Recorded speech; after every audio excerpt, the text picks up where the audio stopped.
आप सभी का स्वागत है दोस्तों। अब आपने पानी पी लिया होगा, जैसा कि मैंने पिछली बार बोला था, फ्रेश हो गए होगे, क्योंकि दोस्तों फ्रेशनेस रिक्वायर्ड है।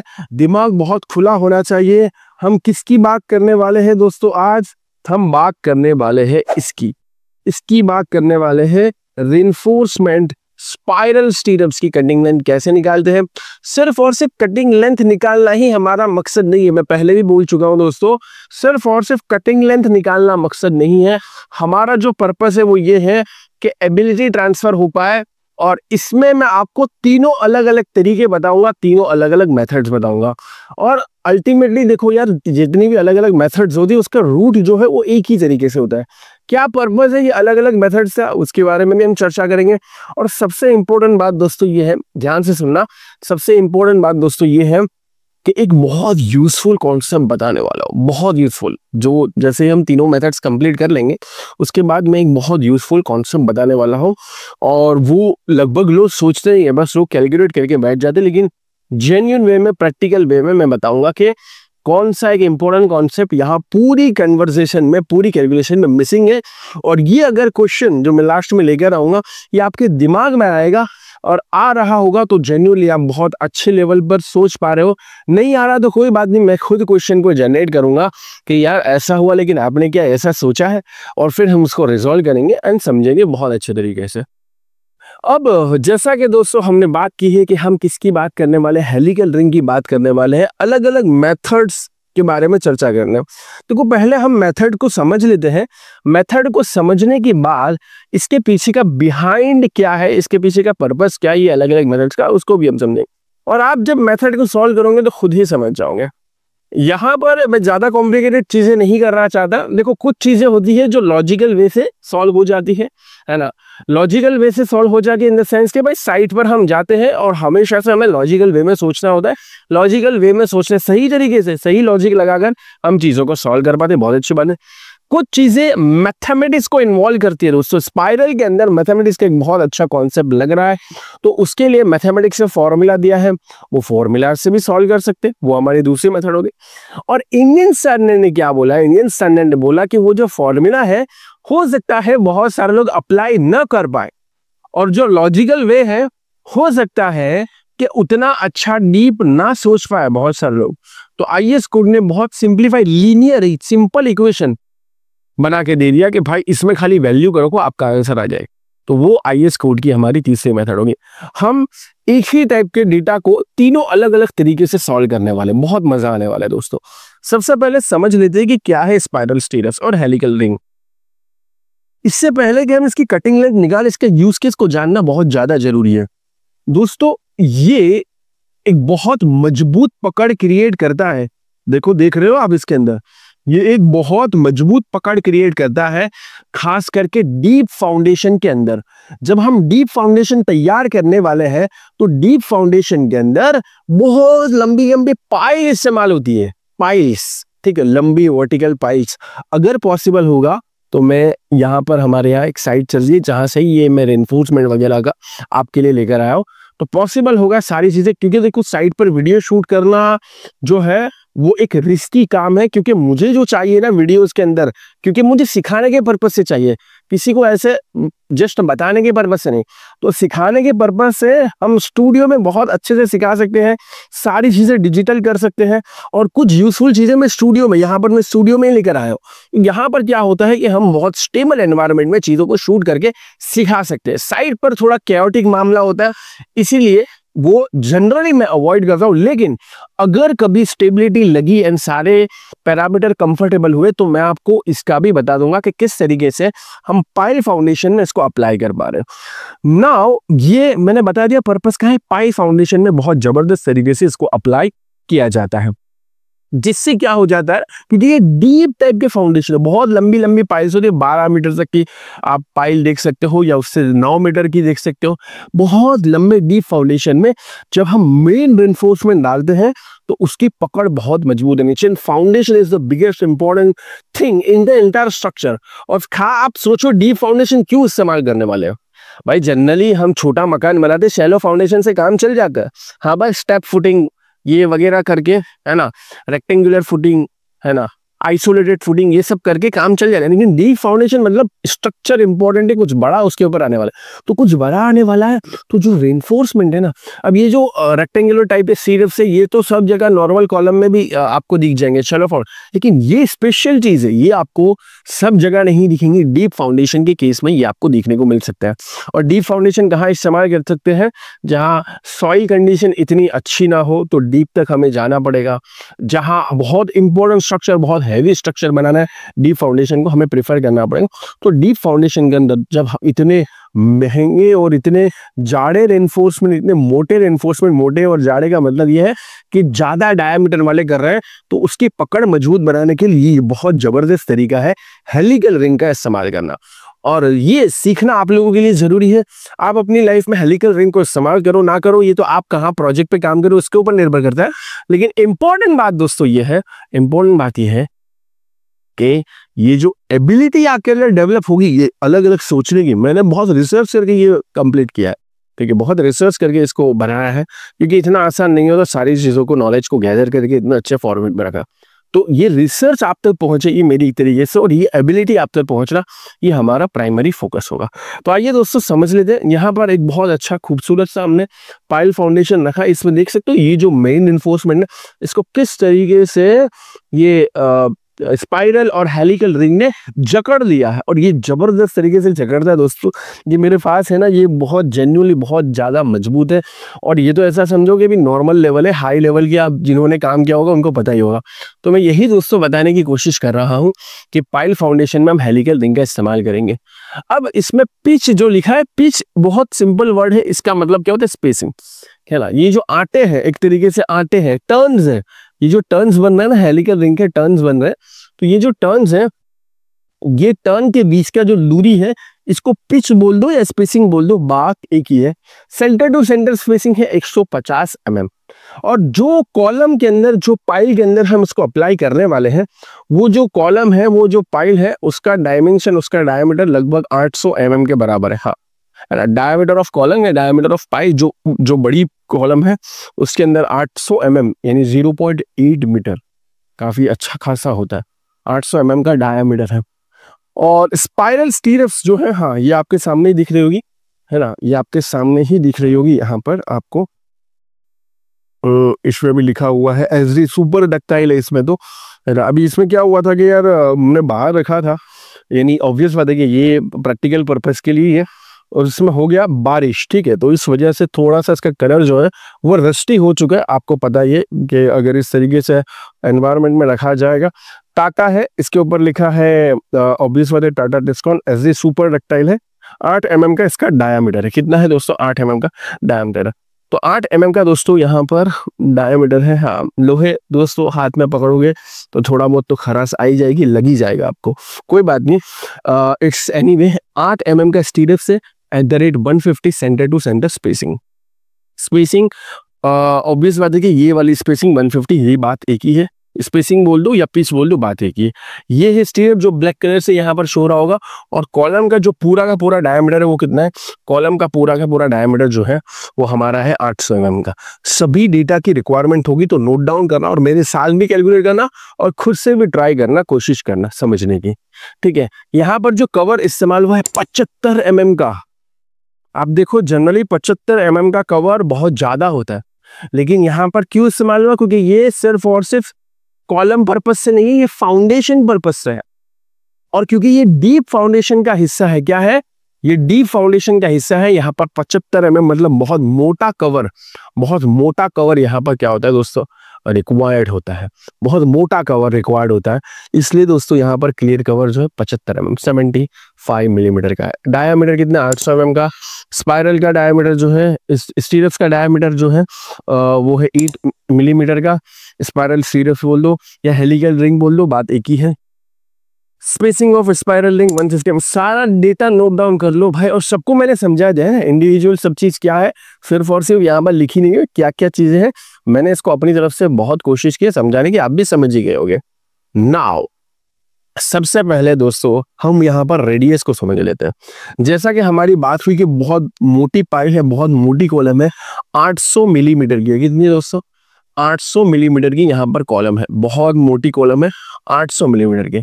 अब ये 800 मिलीमीटर में मेरे दोस्तों ये तो डायामीटर है ना, 800 मिलीमीटर का डायामीटर है। सिर्फ और सिर्फ अगर हम कॉलम के इसकी बात करें, सिर्फ और सिर्फ अभी हम कॉलम के रेडियस की बात करें तो 800 का आधा कर देंगे दोस्तों, तो 800 का आधा ये रहा, यही है, हमने रेडियस भी बना लिया। 800 का आधा कितना हो जाएगा 400, तो ये 400 मिलीमीटर जो है, 400 मिलीमीटर जो है किसका रेडियस है, कॉलम का रेडियस है। अगेन मैं फिर से एक बात आपको बताना चाहता हूं कि आईएस कोड के हिसाब से हम जो कैलकुलेशन करने वाले हैं, आईएस कोड के हिसाब से, अभी मैं डायरेक्टली वो इंपॉर्टेंट हिस्सा नहीं बताऊंगा क्योंकि वही तो सरप्राइज है दोस्तों, वही तो रिसर्च का हिस्सा है। आईएस कोड के हिसाब से जो हम कैलकुलेशन करने जा रहे हैं उसमें क्या है, measured along the centre line. और ये मैं आपको पहले भी बता चुका हूं, है ना, जो लोग शुरुआत से सीक्वेंस में देख रहे हैं तो वही है दोस्तों, सीक्वेंस में देख रहे हैं तो उनको मजा ही आ रहा होगा कि क्या हो रही है, सारी चीजें ये सब कुछ हम देख कर आए। तो यहाँ पर मिलेगा measured along the centre line, तो वैसा ही केस मैं यहाँ पर यूनिफॉर्म रखना चाहता हूँ, यहाँ पर मैं अलग नहीं करूंगा। हमारा जो इंटरनल रेडियस का कैलकुलेशन होगा वो कैसा होगा, measured along the centre line होगा। और measured along the centre line करने के लिए अभी जो हमने किया था कि 400 मिलीमीटर का ये हमारा रेडियस आ गया, एक तरीके से हम बोलेंगे कि इसका रेडियस है, कॉलम का रेडियस। अब हमें सेंटर लाइन तक पहुंचना है, कहां तक पहुंचना है दोस्तों, अब हमें पहुंचना है सेंटर लाइन तक पहुंचना है। तो सेंटर लाइन तक कैसे पहुंचेंगे, बहुत सिंपल कैलकुलेशन है, इसको कोई रॉकेट साइंस नहीं है। तो सबसे पहले तो जाड़ा 75 मिलीमीटर का ये कवर माइनस करना पड़ेगा, है ना। सेंटर लाइन कहाँ है, स्टीरप्स की सेंटर लाइन की बात कर रहा हूँ। सबसे पहले जाड़ा 75 मिलीमीटर का जो कवर है वो हमें माइनस करना पड़ेगा। तो 400 में से मैं 75 mm को माइनस कर देता हूँ, सारे डायमेंशन मिलीमीटर में अभी के लिए, फिर इसको मीटर में यहाँ पर हम कन्वर्ट करेंगे, उसके पीछे रीजनिंग बताऊंगा मैं बाद में। तो 400 में से 75 को माइनस कर दिया, लेकिन अभी भी हम सेंटर लाइन तक वहीं पहुंचे। अभी जो ये वाला हिस्सा है इसको भी माइनस करना पड़ेगा मेरे दोस्तों, ये वाला जो हिस्सा है आधा, यानी स्टीरप्स का आधा डायमीटर भी माइनस करना पड़ेगा। स्टीरप कितनी है, 8 मिलीमीटर की है, तो स्टीरप्स का आधा डायमीटर कितना हो जाएगा, स्टीरप्स का आधा डायमीटर हो जाएगा 8 डिवाइडेड बाई 2। स्टीरप्स का आधा डायमीटर कितना हो जाएगा, 8 divide by 2। 400 minus 75 minus 8 divide by 2 कितना हो जाएगा, 400 माइनस 75 माइनस 8 डिवाइड बाई 2, 321। तो स्मॉल आर, ये स्मॉल आर क्या है दोस्तों, स्मॉल आर क्या है, स्मॉल आर है सेंटर लाइन के अलोंग स्टीरप्स का रेडियस, सेंटर लाइन के अलोंग स्टीरप्स का रेडियस। समझ में, बहुत इंपॉर्टेंट। हम जितने भी शुरुआत से काम करते जा रहे हैं, जितना भी स्टीरप्स का कैलकुलेशन करते जा रहे हैं, वो कैसे करते जा रहे हैं, सेंटर लाइन के अलोंग। तो सेंटर लाइन के अलोंग स्टीरप्स का रेडियस, इसको क्या बोलेंगे, सेंटर लाइन के अलोंग स्टीरप्स के रेडियस को बोलेंगे आर, स्मॉल आर, ठीक है। अब जो हमें कैलकुलेशन की रिक्वायरमेंट है इसको नोट डाउन कर लेना, ये बार बार आएगा क्योंकि एक मेथड में रेडियस तो सेम ही रहने वाला है, डायमेंशन सेम है, बस जो है ना फाइनल किस तरीके से कैलकुलेट होता है वही चेंज होने वाला है। तो ये रेडियस अभी मैंने कैलकुलेट कर लिया, दूसरी मेथड में नहीं कैलकुलेट करूंगा, पहले ही बता दे रहा हूं, क्योंकि अभी ही वहां पर भी यही करना पड़ेगा, तो बार बार एक ही चीज करके फायदा नहीं। तो अभी समझ लेना क्या बोल रहा हूं। अब हमें जो इसकी काम है, क्यों, क्योंकि हम किसकी कैलकुलेशन कर रहे हैं, हम कॉलम की कैलकुलेशन थोड़ी कर रहे हैं, कॉलम की कंक्रीट क्वांटिटी थोड़ी फाइंड आउट कर रहे हैं। अरे हम तो इसकी कटिंग लेंथ, ये जो मेरा हाथ में दिख रहा है ना, इसकी कटिंग लेंथ फाइंड आउट कर रहे हैं। और ये हिस्सा बीच में से खाली है, और इसमें कटिंग लेंथ का मतलब क्या होता है कि भाई लोहा कहाँ लगा है, कितने मीटर का लगा है। यानी दोस्तों हमें पेरीमीटर के अलोंग फाइंड आउट करना पड़ेगा। क्या करना पड़ेगा, पेरीमीटर के अलोंग। और पेरीमीटर के लिए क्या चाहिए, रेडियस चाहिएगा, इंटरनल रेडियस चाहिएगा, ठीक है, समझे। तो पेरीमीटर के लिए दोस्तों इंटरनल रेडियस चाहिएगा, इसलिए मैंने यहां पर आर निकाला। क्यों निकाला, आर इसलिए निकाला क्योंकि पेरीमीटर के लिए मुझे रेडियस चाहिए, पेरीमीटर मिलेगा तो ही आगे की बात होगी। अब रेडियस सबको समझ में आ गया, 321 मिलीमीटर। अब मेरे प्यारे दोस्तों कहानी को आगे बढ़ाते हैं, मजेदार है, उम्मीद करता हूँ आपको समझ में आया। यही जो बात हमने की वही यहाँ पर लिखी हुई है, जो बात मैंने ऊपर की आपको कैलकुलेट, वही बात हमने यहाँ पर भी लिखी हुई है, आप देख सकते हो इसको थोड़ी देर के लिए, है ना। 800 डिवाइड बाई 2 मतलब 400 हो गया, यानी कॉलम का रेडियस मिला। उसमें से फिर हमने कवर को माइनस किया 75 मिलीमीटर का, उसमें से फिर हमने आधे डायमीटर को माइनस किया, तो 321 मिलीमीटर मिल गया। ये मिलीमीटर को हम कन्वर्ट करें मीटर में तो कितना हो गया, 0.321 मीटर, 0.321 मीटर, ये हो गया हमारा रेडियस। अब इंटरेस्टिंग बात है, टाइटल क्या पढ़ रहे हो तुम? Length of one spiral. आसान भाषा में बोले तो इसके अंदर आटे बहुत सारे हैं। देखो टर्न्स देख रहे हो, इसके अंदर टर्न्स देख रहे हो, टर्न्स कितने सारे टर्न्स है। तो इसके अंदर टर्न्स दोस्तों बहुत सारा है। इसके अंदर क्या है? इसके अंदर टर्न्स बहुत सारे है। अब कितने टर्न हो गए ये तो क्वेश्चन होगा ही, लेकिन एक टर्न की लंबाई क्या होगी? बहुत इंपॉर्टेंट क्वेश्चन है।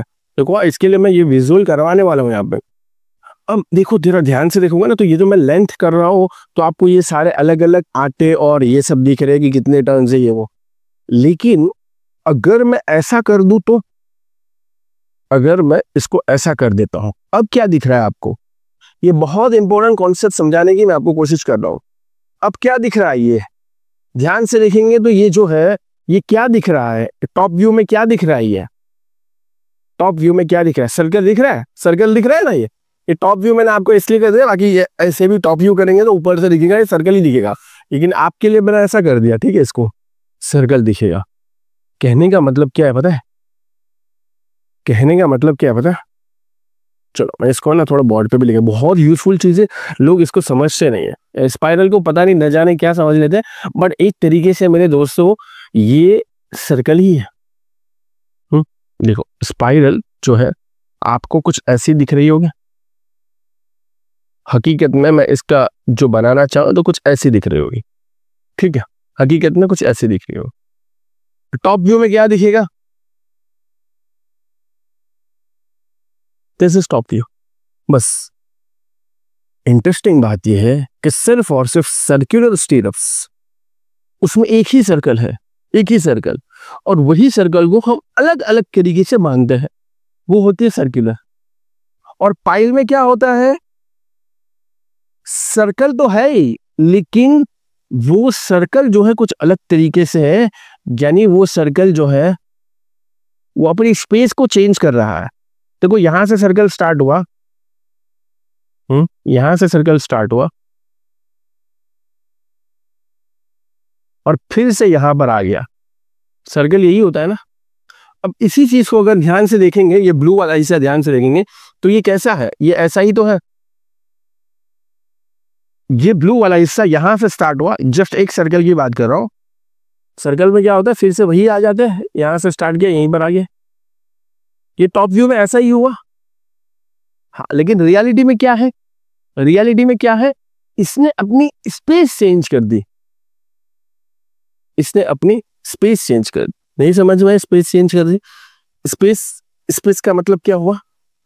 देखो यहां पर दिख रहा है, कोई भी पॉइंट ले लो, मान लेते कि ये पॉइंट, और ये जो इसकी है, हाँ, यहां से स्टार्ट हो रहा है, फिर ये चलता गया ऊपर आ जाएगा। लेकिन अभी हमको जाना है नीचे, ठीक है। तो मान लेते हैं कि ये यहां से स्टार्ट हो रहा है। चलो मैं इसको बहुत ध्यान से समझाता हूं, आपको भी समझ। मान लेते कि ये यहां से स्टार्ट हो रहा है, यहां से ये सर्कल ही तो है, ठीक है, और नीचे जाएगा तो भी सर्कल ही है। बस इसने अपनी ये जो है स्पेस चेंज कर दी, और स्पेस चेंज कर दी, इसीलिए तो पिच और स्पेसिंग का कॉन्सेप्ट है। लेकिन जब अगर सिंपल सर्कल होता तो वो अपनी स्पेस चेंज नहीं करता, वो एक ही गोल थाली, देखिए वो गोल थाली का स्टार्टिंग वाला पॉइंट और एंडिंग वाला पॉइंट और पूरा गोल थाली एक ही स्पेस में। लेकिन यहां पर स्पेस चेंज हो रही है, लेकिन स्पेस चेंज होने से फॉर्मूला चेंज नहीं हो रहा। स्पेस चेंज होने से फॉर्मूला चेंज नहीं हो, फॉर्मूला तो वही रहेगा, दैट इज सर्कल। मैंने इसे यहाँ पर ड्रॉ करके भी बता दिया, और यहाँ पर ये कोशिश की मैंने, लेकिन ऑब्वियस बात है कि बहुत भारी है। लेकिन यहाँ पर भी मैंने उसी चीज, जो चीज मैंने यहाँ पर समझाई, उसी चीज को यहाँ पर भी समझा दिया कि भाई यहाँ से अगर हम स्टार्ट कर रहे हैं और ये जो है खत्म यहाँ पर हो रहा है, और इसको अगर हम यहाँ पर ड्रॉ करें तो ये क्या है? ये दोस्तों सर्कल ही है। ये क्या है दोस्तों? सर्कल ही। और लोहा कहाँ लगा है? हाँ, एक की अगर हम बात करें तो यही तो लोहा लगा है, यही तो है आरएफ, और यही तो कटिंग लेयर हमें तो चाहिए। आसान भाषा में कहना क्या चाहते हो? आसान भाषा में spiral is nothing but a collection of circles in a different space. ये मैंने अपनी बहुत डीप लर्निंग से ये बात बोली है, बहुत वैल्यू। स्पाइरल और helical is nothing but a collection of circles. Collection of circle is जो है, कलेक्शन ऑफ सर्कल इज जो है, a collection of circle but in different space. Circle का उद्गम यहां हो रहा है और सर्कल का अंत जो है यहां हो रहा है, अलग स्पेस में हो रहा है, and this is called spacing. ठीक है, इसमें सेंटर लाइन के अलोंग कर लो तो पिच यही चीज है। इसका मतलब क्या हुआ कि इसके बाद अब अगला सर्कल चालू होगा, अब इसके बाद अगला सर्कल चालू होगा, वो यहां खत्म होगा, and this is also spacing. उसके बाद अगला सर्कल कहाँ, यहाँ खत्म हुआ, उसके बाद अगला सर्कल चालू होगा। चलो मैं और कलर, मेरे पास कलर के कॉम्बिनेशन, कितने कलर के कॉम्बिनेशन, लाल कलर ले लेते हैं, यहां से चालू हुआ, and this is again called spacing. समझ पा रहे हो? But it is nothing but a collection of circles, and क्योंकि सर्कल्स अलग अलग स्पेस में स्टार्ट और खत्म हो रहे हैं, इसलिए ये फॉर्म कर रहे हैं हेलिक्स, और जिसको हम स्पाइरल भी बोल सकते हैं।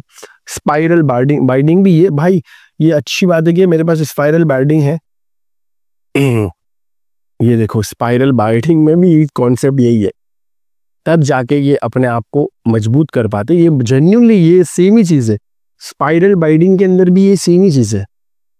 This is also a collection of circles. ठीक है, और फिर ये एक आटा ऐसे जाता है, एक आटा ऐसे जाता है, और तब जाके बाइंडिंग हमारी मजबूत। This is nothing but spiral binding. ठीक है, वैसी ही चीज यहाँ पर स्पाइरल स्टीरोसोमी है, और जैसा ये बाइंडिंग, स्पाइरल बाइंडिंग मजबूत कर पाती है, स्पाइरल बाइंडिंग दोस्तों इसको मजबूत कर पाती है, वैसा ही दोस्तों स्पाइरल स्टीरप जो है वो इसको मजबूत कर पाती है। स्पाइरल स्टीरप जो है वो कॉलम को मजबूत कर पाती है, जैसा कि स्पाइरल बाइंडिंग हमारी पेज को मजबूत करती है, वैसा ही स्पाइरल स्टीरप जो कि मैंने यहाँ पर ड्रॉ करने की कोशिश की है, वो किसको मजबूत करती हैं? कॉलम के मेन एनफोर्समेंट को और ओवरऑल फाउंडेशन को मजबूत करती। तो उम्मीद करता हूं कि इसमें कोई डाउट नहीं होना चाहिए कि अगर मुझे एक स्पाइरल बोल दो या स्पाइरल के एक सर्कल की बात करें, तो उसके लिए अगर जहां लोहा लगने वाला है अल्टीमेटली वही कटिंग लेंथ है, तो उसके लिए फॉर्मूला क्या होगा दोस्तों? कोई डाउट नहीं होना चाहिए, it is nothing but 2 pi R, that is perimeter. Ultimately cutting length में क्या रिक्वायरमेंट होता है? पेरीमीटर की ही रिक्वायरमेंट होती है। So it is nothing but a perimeter 2 pi R. अब मेरे दोस्तों ध्यान से देखना, अब अगर बात ऐसी ही है तो अभी हमें नहीं पता कि कितने इसमें आटे हो गए, कितने इसमें टर्न्स हो गए, अभी हमें नहीं पता, अभी हमें नहीं पता इससे कितने आटे हो गए, कितने टर्न्स हो गए। लेकिन अभी मैं एक का ही अंदाजा लगाऊं तो एक के लिए तो हमारे पास 2 कांस्टेंट है, पाई कांस्टेंट है, और हमें सेंटर टू सेंटर स्पेसिंग वाला रेडियस मिल चुका। सेंटर टू सेंटर स्पेसिंग वाला क्या मिल चुका है? रेडियस मिल चुका है, जो कि है 0.321। यानी मैं सिर्फ और सिर्फ एक स्पाइरल बोल दो या एक सर्कल बोल दो, उसका कटिंग लेंथ निकालने के काबिल हूं, सिर्फ और सिर्फ एक का। मैं पूरी कॉलम का नहीं रख रहा हूं, और पूरी कॉलम का इसलिए जरूरी है, पूरी कॉलम का इसलिए जरूरी है, पूरी कॉलम का इसलिए जरूरी है दोस्तों, क्योंकि पूरी कॉलम का इसलिए जरूरी है क्योंकि यहां पर ये सिंगल नहीं है, ये सब साथ में ही होता है। ये देखो इसमें है ना, ऐसा नहीं है जैसा कि अगर हम सर्कल की बात कर रहे थे तो वहां पर तो सिंगल सिंगल होता था। ठीक है, यहाँ पर ये पूरा साथ में ही कटाई की गई है, पूरा का पूरा साथ में ही है। तो पूरी कॉलम का हमें कैलकुलेट करना पड़ेगा, पूरी कॉलम का कैलकुलेट करना पड़ेगा। एक और चीज मैं बताना चाहता हूँ, इससे पहले सेगमेंट में शायद मैंने ऐसा कहीं पर बोला है कि भाई एक कॉलम में अगर इतनी स्टीरप लग रही है, ये इतनी कटिंग लेंथ लग रही है, तो 100 कॉलम में इतनी लगा लेना। लेकिन वहां पर भी दोस्तों एक चीज इंपॉर्टेंट जो हमारे ध्यान में से रह गई, वो ये है कि अलग अलग एक ही कॉलम में अलग अलग स्पेसिंग पर भी तो वही टाइप की स्टीरप्स लग रही हो। तो वहां पर ऐसा नहीं है कि एक कॉलम में अगर मान लेते हैं कि एक कॉलम में हमने रेक्टेंगुलर कटिंग लेंथ निकाले रेक्टेंगुलर, तो ऐसी 100 कॉलम है तो 100 से मल्टीप्लाई नहीं, बल्कि एक कॉलम में कितनी नंबर लग रही है वो भी होगा एक कॉलम में, और सिर्फ ऐसी 100 कॉलम है तो 100 कॉलम में कितनी होगी। वहां पर भी स्पेसिंग का कॉन्सेप्ट शायद हमने ध्यान में से निकल गया था, लेकिन एक कॉलम में भी वही टाइप की स्टीरप्स बहुत बार इस्तेमाल होगी। एक यूनिफॉर्म स्पेसिंग, तो उसको भी अकाउंट करना पड़ेगा। तो जैसे 100 कॉलम है तो उसको भी अकाउंट करना पड़ेगा। तो शायद वो वाला पार्ट जो है वो मिसिंग था, लेकिन यहाँ पर मुझे याद आया कि यार क्यों याद आया, क्योंकि दोस्तों यहाँ पर तो सब कुछ साथ में है, यहाँ पर तो दोस्तों सब कुछ साथ में, पूरा का पूरा साथ में, तो इसलिए हमें पूरे के पूरे कैलकुलेट करने पड़ेंगे साथ में, सिर्फ एक से काम नहीं चलेगा। मतलब 2πr करके बैठ नहीं जाना, अभी तो बहुत लंबी गेम है, ठीक है। सो 2πr करके तो हमें क्या मिला, 2πr करके तो हमें एक स्पाइरल की कटिंग लेंथ मिली, 2πr करके तो हमें एक स्पाइरल की कटिंग लेंथ मिलेगी। तो कितना हो जाएगा एक स्पाइरल की कटिंग लेंथ, चलो कैलकुलेट करते हैं। 2 मल्टीप्लाई बाई पाई की वैल्यू मैं 3.14 भी रख सकता हूँ, चलो 3.14 रख देते हैं, ठीक है। मल्टीप्लाई बाय रेडियस कितना मिला है हमें, 0.32 है, वहां पर भी लिखा हुआ है, लेकिन मैं यहाँ पर आप लोगों के लिए कैलकुलेट कर रहा हूँ कि मैं आप भी जो मैं समझा रहा हूँ उसी हिसाब से खुद भी कैलकुलेट करो, ठीक है। तो 2 multiply by pi that is 3.14 multiply by 0.31, 2.015 के आसपास इसका आंसर आ रहा है मीटर के अंदर। मैंने क्योंकि रेडियस को मीटर में कन्वर्ट कर दिया, यानी एक स्पाइरल की कटिंग लेंथ मान लेते कि यहाँ से स्टार्ट हो रही है और यहाँ पर खत्म हो रही है, तो इसकी कटिंग लेंथ कितनी रिक्वायर्ड होगी, 2.015। कितनी कटिंग लेंथ रिक्वायर्ड होगी, 2.015 मीटर के आसपास। अब आ जाते हैं मेरे दोस्तों यहाँ पे, तो एक का तो पता चल गया, लेकिन ऐसे कितने आटे हैं, कितने टर्न्स हैं, इसके बारे में नहीं पता। तो अब अगला कॉन्सेप्ट हमारा यही, और ये नंबर ऑफ टर्न्स भी। अब देखो ये एक का जो 2.015 मीटर हमने निकाला है, ये दूसरी मेथड में भी इतना ही रहेगा, इसमें कोई चेंज नहीं आएगा, तीसरे मेथड में भी इतना ही रहेगा। जो चेंज आएगा दोस्तों वो फाइनल फॉर्मूलाज में ही आएगा या फाइनल कैलकुलेशन में आएगा। इसी तरीके से नंबर ऑफ स्पाइरल निकालने का जो तरीका है कि कितने ऐसे आटे है, ये जो आटे हैं कितने ऐसे आएंगे भाई, हाँ ये जो कितने हैं ये कितने ऐसे आएंगे, पीछे जा रहा है वो, फिर ऐसे कितने आएंगे, ऐसे कितने आएंगे, इसको निकालने का भी बहुत स्टैंडर्ड फॉर्मूला खुद IAS कोड ने बोला है, खुद IAS कोड ने उसको निकालने का बोला है, ठीक है। IAS कोड ने बोला है, क्या बोला है, आइए उसको समझते हैं। IAS कोड पे मैं ले जाता हूँ कि इसको, ये आटो को कैसे निकालेंगे। तो IAS 2502 मैंने पहले भी बोला था कि आपके पास होना चाहिए, है ना। और एक और चीज बात यार मुझे ध्यान में आया कि ये भी हम कर चुके, याद है 135 डिग्री का 4H प्लस हुक लेंथ, वही बात है 24D, ये भी हम पूछेंगे, ये भी IAS कोड के अंदर मेंशन है। और ये वाला 4H या 4C बोलो, यहाँ पर IAS कोड ने C लिया, हमने H लिया, और प्लस 20D क्योंकि जब 90 डिग्री का बैंड होगा तो। लेकिन हमारा जो था वो केस कौन सा था, 135 डिग्री का बैंड। मतलब केस कुछ भी हो सकता है, अल्टीमेटली पर्पस क्या होना चाहिए, लर्निंग क्या है, जो वही मैं बोल रहा हूँ एबिलिटी ट्रांसफर। एबिलिटी आ गई तो आप कुछ भी कर सकते हो, सेम आपकी साइड पर हो के ना हो, लेकिन आपके अंदर ये एबिलिटी आनी चाहिए इतने सीरीज ऑफ वीडियोस के साथ, ठीक है। अब मैं क्या बोलने जा रहा हूँ, हाँ यहाँ पर ये देख रहे IAS कोड ने स्पाइरल लिंक के बारे में भी बात की है। ये हमारी तीसरी मेथड है, लेकिन इसके अंदर जो इंपॉर्टेंट चीज है ना वो ये है, number of complete and fractional turns. This is an क्या होता है, बहुत इंपॉर्टेंट चीज है। IAS कोड ने क्या बोला कि भाई तुम क्या करो, अगर तुमको आटे फाइंड आउट करना है, आटे बोले तो टर्न्स, इंग्लिश में टर्न्स बोलेंगे, हिंदी में आटे बोलते हैं, ठीक है। टर्न्स कितनी बार ऐसा, तो IAS कोड ने बहुत स्पेसिफिकली मेंशन किया है कि भाई आपको कंप्लीट वाले भी लेने हैं और आपको फ्रैक्शनल यानी जो अधूरे भी है वो भी लेने हैं। This is the most important चीज। कोई इतनी ज्यादा डीप लेवल की रिसर्च नहीं कर रहा और कोई इतने क्लियर तरीके से नहीं समझा रहा, ठीक है। बहुत सारे लोग अपने अपने तरीके, लेकिन मुझे पता था ये ऐसा सेंसिटिव टॉपिक है, यहाँ पर बोलेंगे कि नहीं ऐसा थोड़ी होता है, इसलिए मैंने IAS कोड को अपने साथ रखा, मैंने अपने रिसर्च को अपने साथ रखा और मैंने लॉजिक को भी साथ में रखा। कोई भी चीज बिना लॉजिक के नहीं है, इनफैक्ट कोई भी फॉर्मूला तो मैंने अभी तक रटवाया ही नहीं आप लोगों को, ठीक है। हाँ तो मैंने IAS कोड को अपने साथ रखा है। ये हमारी तीसरी मेथड है, इसके ऊपर हम आते हैं, ठीक है। इसके ऊपर हम तीसरे मेथड में आएंगे, लेकिन अभी जो मैं मोस्ट इंपॉर्टेंट चीज बताना चाहता हूँ कि बहुत सारे लोग जो है क्या करते हैं, फ्रैक्शनल टर्म्स को छोड़ देते हैं। तुम क्या लॉजिकल सोचो, ये देखो मेरे पास एग्जाम्पल भी है ना, ये मेरे पास एग्जाम्पल भी है, इसमें देख सकते हो तुम। हमारी जो पाई है वो काफी लंबी है और इसमें ओवरलैपिंग भी करना पड़ेगा, ठीक है। ओवरलैपिंग का भी कॉन्सेप्ट होता है एंड सो ऑन। लेकिन अभी मान लेते हैं कि भाई इतनी पाइल है और इसमें ये लगाना है, तो आप देख पा रहे हो ये ऊपर वाला हिस्सा क्या कंप्लीट टर्न है क्या, ये कंप्लीट टर्न है पहला ऊपर वाला, नहीं फिर ये वाला हिस्सा क्या कंप्लीट, ये अधूरा है, फ्रैक्शनल टर्म्स, ये क्या है, अधूरा है, देखो यहां से कट गया। और बीच वाले तो कंप्लीट टर्न्स हो गई, ठीक है, बीच वाले तो कंप्लीट है तो ही आगे गाड़ी बढ़ी, कंप्लीट अधूरे होते तो आगे गाड़ी नहीं बढ़ती। तो बीच वाले तो अपने आप के अंदर कंप्लीट कर रहे हैं। एक चक्कर का कंप्लीट का मतलब क्या होता है भाई, आपने एक चक्कर कंप्लीट किया, यहां पर आ जाता हूँ, यहां पर आ जाता हूँ दोस्तों, बहुत वैल्यूएबल चीज बता रहा हूँ। तो आईएएस कोड ने बोला कि भाई तुमको नंबर ऑफ टर्न्स कैलकुलेट करने, आटे कैलकुलेट करने आटे, तो तुमको कंप्लीट भी लेना पड़ेगा और इनकम्प्लीट भी लेना पड़ेगा। फ्रैक्शनल टर्न्स, फ्रैक्शन मतलब जो थोड़े बहुत कंप्लीट है उसको भी एन में काउंट करना, but this is the most important thing, ठीक है।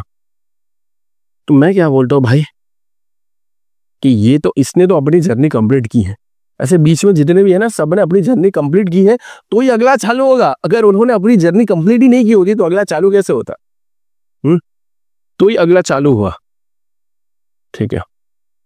इसने अपनी जर्नी कंप्लीट कर ली, इसने अपनी जर्नी कंप्लीट कर ली, लेकिन जर्नी कंप्लीट करने का और न कंप्लीट करने का राइट जो है वो एंडिंग के पास है, क्योंकि उसके बाद कुछ नहीं है और उसके ऊपर कुछ नहीं है, इसके ऊपर कुछ नहीं है मान लेते हैं, जैसा कि आप यहाँ पर देख सकते हो, मैंने जो भी बताया उसके ऊपर कुछ नहीं और उसके नीचे भी कुछ नहीं। उसके बाद मतलब अगला टर्न नहीं आ रहा, कोई तो किसी को तो कोई दो छेड़े को तो एंड करना पड़ेगा, तो ही एंड हो गए, तो दो छेड़े बनेंगे, नहीं तो वो कंटिन्यूअस इनफाइनाइट नहीं हो जाता। लेकिन बीच वालों को तो अपने आप को कंप्लीट करना पड़ेगा, बीच वालों को तो अपने आप को कंप्लीट कर। मैं बहुत वैल्यूएबल कॉन्सेप्ट समझा रहा हूँ, अभी पता चलेगा मैं क्यों इतना वैल्यूएबल कर रहा हूँ।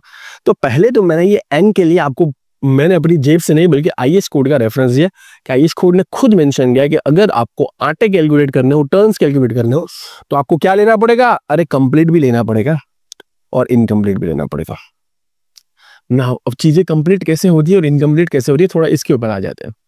मैं क्यों फोकस कर रहा हूं, मैं इसको सॉल्व नहीं कर रहा हूं, मैं जेन्युइनली बोल रहा हूं, I am not solving this. मैं सॉल्व तो बाय डिफॉल्ट हो जाएगा, एबिलिटी ट्रांसफर ये होनी चाहिए जो मैं कर रहा हूं आपके साथ।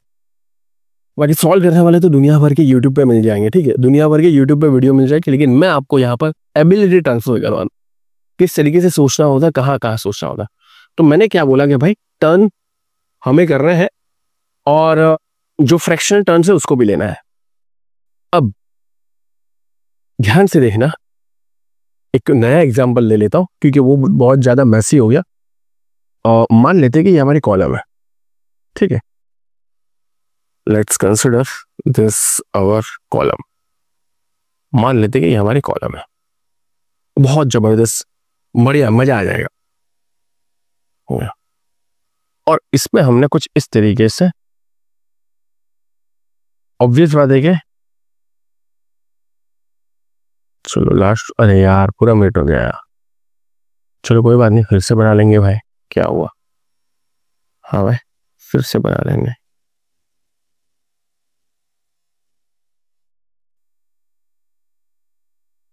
ठीक है, कुछ इस तरीके से बना गया। दोनों तरफ मैं कवर का भी लेयर डाल देता हूं ताकि ये चीज आपसे मिसिंग ना हो। तो ऑब्वियस बात है कि डायरेक्टली तो नहीं होगा, दोनों तरफ क्या होगा, कवर होगा। ये मैं पहले से बना, कुछ चीजें मैं पहले से बना के रख सकता था, लेकिन मैंने इंटेंशनली पहले से नहीं बनाई ताकि आपको इसकी रियलिटी समझ में आए। चलो मान लेते कि ये कुछ इस तरीके से, ये है कॉलम, इसमें इस तरीके से लग रही है। मैं डायरेक्ट फॉर्मूला देख सकता हूँ यार कि ऐसे ऐसे कैलकुलेट करो नंबर ऑफ टर्म्स, लेकिन नहीं, सॉल्व करने का पर्पस था होता तो फॉर्मूला देके सॉल्व कर सकता था। सॉल्व करने का पर्पस नहीं, एबिलिटी ट्रांसफर करने का पर्पस है। ये है, मान लेते हैं कि कुछ मीटर की है, ठीक है, जिसको मैं बोलता हूं मैं length of file, length of pi. अब ये लेंथ ऑफ पाइल है कितने कंप्लीट है और कितने इनकम्प्लीट है। क्या इनकम्प्लीट के लिए मैं इतना बोल सकता हूं, इनकम्प्लीट हो के ना हो, होने की संभावना जो है वो 20 वालों में से तो किसी के पास नहीं है। क्या मेरी इस बात से एग्री करते हो? डेफिनेटली एग्री करते हो। 20 वाले में किसी के पास इनकम्प्लीट होने की संभावना ही नहीं है, क्योंकि जैसे ही इनकम्प्लीट होगा आगे बढ़ ही नहीं पाएगा और वो अंतिम छेड़ा होगा, वो एंड होगा। तो एंड कितने होते हैं? 2 ही होते हैं। इनकम्प्लीट होने की प्रोबेबिलिटी हमारे पास यहीं पर है, इनके पास, और जनरली इनकम्प्लीट होते भी है। इट्स ओके, फिर उसको हम एंड कर देते हैं और वहीं पर पाइल का या तो ऊपर वाला छेड़ा होता है, नीचे वाला छेड़ा होता है, हेलिकल रेनफोर्समेंट के पॉइंट ऑफ व्यू। तो इनकम्प्लीट जनरली आपको कितने देखने को मिलेंगे? और आईएस कोड ने बोला है, आईएस कोड ने क्या बोला है, मैं फिर से बताना चाहता हूं, एन की कैलकुलेशन करो तो आपको क्या लेना है, number of complete and fractional turns. तो मैं क्या बोल सकता हूं, आईएस कोड की भाषा में बोले तो फ्रैक्शनल टर्न कितने हो गए या इनकम्प्लीट टर्न्स कितने हो गए? दो। ये बहुत इंपॉर्टेंट है। फ्रैक्शनल टर्न्स कितने हो गए? 2 हो गए। चलो अब ये फ्रैक्शनल टर्न्स की बात हो गई। कंप्लीट टर्न्स कितने हो गए नहीं पता, लेकिन कंप्लीट कैसे हो गए? जब उसने through out the length spacing maintain करी होगी तो कंप्लीट होगा। बहुत अगेन यार, बहुत जल्दी। चलो मैं यहां पर फिर से बना लेता हूं, है ना, वही चीज। कंप्लीट कैसे होगा, कोई भी चीज कंप्लीट कैसे होगी? जब उसने through out the length spacing mention करी होगी। फिर से बना रहा हूं, बहुत वैल्यूएबल है भाई, लाल कलर लेते हैं। Through out the length spacing maintain करी होगी, तब जाकर वो चीजें कंप्लीट कर पाएगा कि नहीं कर पाएगा। और यहां खत्म हुआ था, यहां से स्टार्ट करते हैं। तुम समझ पा रहे हो मैं क्या बोलने की कोशिश कर रहा हूं? बहुत वैल्यूएबल चीज को कोशिश कर रहा हूं, अभी समझ में आएगा। मैं फॉर्मूला दे सकता था, लेकिन मैं हमेशा से, मेरा क्या होता है, मैं रट्टा नहीं मार रहा हूँ, समझाऊं, क्योंकि मेरे पास ये क्षमता है यार, बाकी लोगों के पास नहीं होगी शायद, मेरे पास है तो मैं समझा रहता हूँ। बेस्ट परफॉर्मेंस करने की कोशिश कर रहा हूँ और कुछ नहीं। So this is S and so on. Hello everyone दोस्तों, जीरो टू हीरो कोर्सेज के अंदर हमने 50 से भी ज़्यादा इंपॉर्टेंट कोर्सेज आपको देने की कोशिश की है। ये सिर्फ और सिर्फ कोर्सेज नहीं है, बल्कि अपने आप के अंदर स्किल्स है। ये स्किल्स आपको स्ट्रक्चरल डिजाइनिंग के अंदर भी हेल्पफुल हो सकती है, इंटीरियर डिजाइनिंग के अंदर भी बहुत सारे सॉफ्टवेयर यूजफुल हो सकते हैं, आर्किटेक्चरल डिजाइनिंग के अंदर भी बहुत सारे सॉफ्टवेयर डिजाइनिंग के एस्पेक्ट, ई बुक, सारी चीज़ें हमने सभी चीज़ों को ध्यान में रखते हुए प्रोवाइड कर दिया है। अब एक इंपॉर्टेंट बात यहाँ पर मैं बताना चाहता हूँ कि यहाँ पर कंटेंट बहुत ज़्यादा है। आप अपने वर्किंग एनवायरनमेंट को कंसिडर करने के बाद भी जब भी आपको समय मिले, आप सेल्फ पेस यानी अपने हिसाब से भी वीडियोस के माध्यम से सीख सकते हो।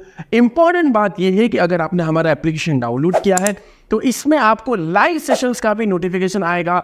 डाउट सेशन वाले पोर्शन में भी आप अपने डाउट्स वगैरह पूछ सकते हो। ये सब कुछ लाइफ टाइम वैलिडिटी के साथ अवेलेबल है, तो आप इसको सिस्टमेटिक अप्रोच के साथ सीखिए, सो दैट ये एक्चुअल मैनर में आपके लिए जीरो टू हीरो साबित हो जाए। और सबसे इंपॉर्टेंट बात यह है कि अभी बहुत ज़्यादा अफोर्डेबल प्राइस में इतनी सारी स्किल्स आप सीख सकते हो। इस मौके को हाथ से जाने नहीं देना है, अभी ही एनरोल करना है, क्योंकि अभी अफोर्डेबल प्राइस में है। एनरोल कर लीजिए, मिलते हैं डिटेल्ड सेशंस के अंदर।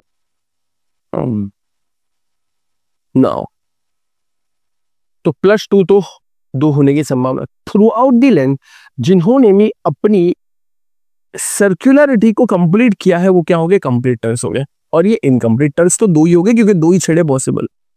तो अगर दो ही छेड़े पॉसिबल है तो +2 में लिख देता हूं, ये मेरे क्या हो गए, फ्रैक्शनल टर्न्स हो गए। और कंप्लीट टर्न्स निकालने का बहुत सिंपल तरीका है, इट इज नथिंग बट, बहुत बार हम इसी तरीके से निकालते हैं कि कितनी स्टीयर्स लगेगी कॉलम में कितनी स्टीयर्स लगेगी एक कॉलम में। तो वही है कि भाई कॉलम की लंबाई क्या और कितनी स्पेसिंग पर लगी है, कॉलम की लंबाई क्या है और कितनी स्पेसिंग पर लगी है। तो कॉलम की लंबाई क्या है, और वहां पर ध्यान रखिए, वहां पर सब कुछ कंप्लीट ही होता है, यहाँ पर तो इनकम्प्लीट होने की संभावना है। और आईएस कोड ने इसीलिए मेंशन किया है फ्रैक्शनल टर्न्स को भी काउंट करना है।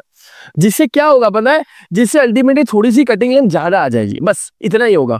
+1 भी ले सकते हो, लेकिन +2 से थोड़ी सी कटिंग लेंथ ज्यादा आएगी। और आईएस कोड ने इसी बात का ध्यान रखा है, इसके पीछे ना दिमाग लगा हुआ, ऐसे ही नहीं लिखा, कुछ भी नहीं लिख दिया, इससे बहुत सोच के लिखा है इंडियन स्टैंडर्ड ने, कि पता था उसको कि +1 करके यहाँ बैठ जाएंगे जैसा कि बाकी स्टेटस में करते। लेकिन आईएस कोड ने लिखा नंबर ऑफ कंप्लीट तो लेना है एंड फ्रैक्शनल टर्न्स भी लेना है। तो जैसे हम बाकी कॉलम में स्टीरप्स कैलकुलेट करते हैं कि एक कॉलम में कितनी, वैसा ही यहां पर लगेगा कि भाई लेंथ ऑफ कॉलम, हाँ, जिसको मैं टोटल लेंथ ऑफ पाई लिया divide by spacing, and this is the formula for capital N बोल दो, स्मॉल n बोल दो, बात उससे नहीं है। बात ये कि आटे दर्शाता है कंप्लीट वाले भी इनकम्प्लीट वाले भी।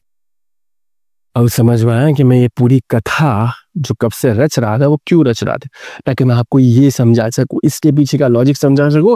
और मैं गारंटी के साथ बोलता हूं कि अगर आपने ये मेरा सेशन नहीं देखा होता और मैं आपका इंटरव्यू ले रहा होता तो आप मुझे ये 2 का जस्टिफिकेशन दे नहीं पाते। मैं 100% बोलता हूं, अगर मैं ये वीडियो समझाने से पहले आपका इंटरव्यू लेता तो आप मुझे ये 2 का जस्टिफिकेशन दे नहीं पाते। दिस इज माई गारंटी, क्योंकि मुझे पता है कि लोगों को कितना नहीं आता, और इसी वजह से मैं इस टाइप की वैल्यूएबल चीजें आपके लिए बना रहा हूं। इतने कॉन्फिडेंस इसलिए है क्योंकि हमने बहुत रिसर्च किया है, बहुत मेहनत की यहां तक पहुंचने के लिए। एंड या अगर आप इतनी वैल्यूएबल चीज ले रहे हो तो भाई आपका काम क्या है, दोस्तों को भी बताओ, उनके पास ही पहुंचने दो, ये वैल्यूएबल चीज है, ठीक है। चलो, तो मैं क्या बोल रहा था भाई, ये पूरी कथा जो कब से मैं कर रहा था, स्पेसिंग ये वो, एक तो मैंने 2 पाई आर वाला कॉन्सेप्ट बहुत अच्छा समझा, फिर ये स्पेसिंग वाला कॉन्सेप्ट भी मैंने समझा, और अब 2 का जस्टिफिकेशन भी आपके पास है। और ये फॉर्मूला क्यों है, total length divide by spacing, क्योंकि ये फॉर्मूला के अंदर जो आटे हैं, जो टर्न्स है, उसके अंदर कौन सी चीजें हैं, उसके अंदर कंप्लीट टर्न्स भी है और उसके अंदर इनकम्प्लीट टर्न भी है। ये एक लाइन को हो सकता है मैंने 15-20 मिनट समझाया हो, लेकिन ये 15-20 मिनट आपके लिए टेक्निकली बेस्ट लर्निंग एक्सपीरियंस हो सकता है। बताना मुझे, ये 15-20 मिनट आपके लिए। और मैं बोलता हूँ, मैं सॉल्व करना होता तो मैं 10 मिनट में सॉल्व कर देता हूँ। एबिलिटी ट्रांसफर होनी चाहिए, जो मेरी क्षमता है थोड़ी बहुत आपके अंदर आनी चाहिए वीडियोस के माध्यम से। चलो मेरे प्यारे दोस्तों, अब मुझे यहां जाना यार। अरे कोई बात नहीं, अरे यार शायद मेरा व्हाइट बोर्ड है, हाँ है, चलो अच्छी बात है। चलो हम यहाँ पढ़ते हैं। तो अब जो है नंबर ऑफ स्पाइरल्स, इसके लिए मुझे आपको समझाने की रिक्वायरमेंट ही नहीं है अब, क्योंकि मैंने बहुत अच्छी तरीके से आपको समझा दिया है। Total length divide by spacing +2। तो मैं ये बोल रहा था कि यार जेन्युइनली बताना, अगर इससे पहले मैं आपका इंटरव्यू ले लेता वीडियो से पहले, आप +2 का जस्टिफिकेशन नहीं दे पाते। It's completely okay. एनीवे चलो, अब तो दे पाओगे ना मुझे। अब अगर दे पा रहे हो मतलब मेरी जो मेहनत है वो कामयाब रही है। और या आपने भी सीखने की कोशिश की। That's great. Height of column 12 metre है, मतलब टोटल हाइट कितनी होगी, 12,000 मिलीमीटर। और डिवाइड बाय पिच यानी कि 150, स्पेसिंग 80 आ रहा है, ठीक है। और +2 का जस्टिफिकेशन अब आप दे पाओगे, क्योंकि मैं क्या बोल रहा हूँ, number of fractional turns plus यानी इनकम्प्लीट टर्न्स, तो कंप्लीट टर्न्स दोनों लेना है। ऐसा मैं नहीं बोला, मैं बोलता होता तो मैं ऐसा IAS कोड ने बहुत इंपॉर्टेंट तरीके से लिखा, वो एक लाइन के पीछे दोस्तों पूरी डीप थॉट्स। इससे क्या होगा, मैंने पहले ही बोला है कि n बढ़ेगा ना, n बढ़ेगा तो आप खुद ही देखोगे कि जैसे ही n बढ़ेगा तो कटिंग लेंथ बढ़ जाएगी, और कुछ नहीं होगा, ठीक है। और विच इज ग्रेट। छोटे वाले को छोटी कटिंग लेंथ को बड़े में एडजस्ट करना ये खराब चीज है। बड़ी होगी तो भाई उसको ज्यादा रेनफोर्समेंट ही लगेगा ना, बस स्ट्रक्चरल स्टेबिलिटी ज्यादा रहेगी। चलो, तो यहाँ पर 82 कैसे आया, ये अब सवाल बिल्कुल भी पैदा नहीं है। अगर अब भी 82 का सवाल पैदा हो रहा है तो फिर मुझे ऐसा लगता है फिर शायद आपने नहीं ध्यान दिया, आपने नहीं सीखा, ठीक है। चलो, तो 82 हमारा आ गया। और ये 82 मैंने एक बार एक्सप्लेन कर दिया, आगे भी आएगा, लेकिन अगेन मैंने बोला कि 3 मेथड समझा रहा हूँ। तीनों में n सेम रहेगा, तीनों के अंदर r सेम रहेगा, उससे रेडियस चेंज नहीं होंगे, नंबर ऑफ आटे चेंज नहीं होंगे, ठीक है। बस अलग अलग अप्रोचेस बता रहा हूँ। नाउ अब अप्रोच नंबर 1 क्या बोलता है कि अगर आप बहुत लॉजिकल अप्रोच, इसने क्या बोला कि आपको ये पता है लॉजिकल बहुत सिंपल अप्रोच है, बहुत सिंपल अप्रोच है, और मैं तीनों अप्रोचेस से सेम आंसर लेकर आऊंगा अप्रोक्सीमेट। थोड़ा बहुत फर्क होगा, ऑब्वियस बात है, लेकिन तीनों अप्रोचेस से ऑलमोस्ट सेम आंसर आ जाएगा। और IAS कोड वाले से तो थोड़ा ज्यादा यहाँ जाएगा, क्योंकि IAS कोड तो चाहता है कि थोड़ी ज्यादा तुम करो, कोई बात नहीं, बट स्ट्रक्चर को अच्छा बनाओ, कम ही मत करो रेनफोर्समेंट में।